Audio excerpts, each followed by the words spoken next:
In this video, we are going to compare Google VO3 and Kling AI models. We will generate the video from both of AI models and see what difference we get to see. So without wasting time, let's move ahead with the video. And if you like the video, please like and subscribe. So this is the first frame.ai. First, we will insert a prompt, generate a cinematic scene depicting a futuristic cityscape transformation. After this, we will first try using the Kling 720p AI model. After a little processing, here you can see that our short movie script has been prepared. You can read these scans, friend, you can see them later in the results, so here I simply click on Create Movie. Let's skip the generating process and I just show you the result.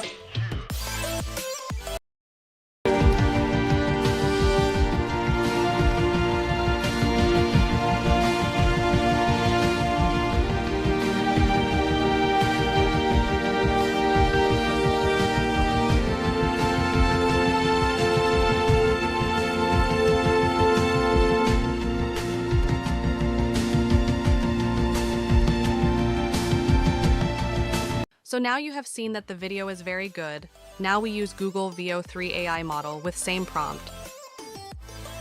And here you can see that Google VO3 has prepared our script. Now we will make it into a short movie and see what is the difference between Kling 720p.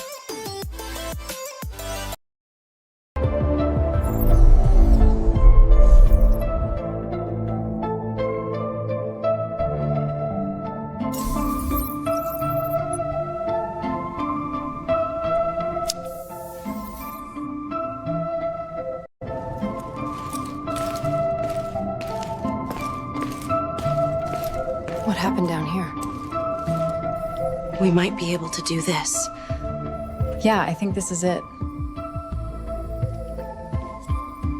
I said step aside.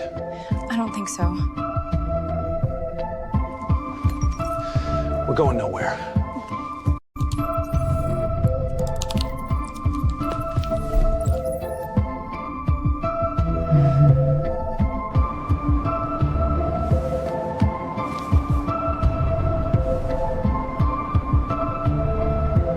So friends, here you can compare both the results by seeing them, and most of our credit has been used in Google VO3. And if you want the full video on this tool, then please like and subscribe the video. I will meet you in the next video. Till then, take care.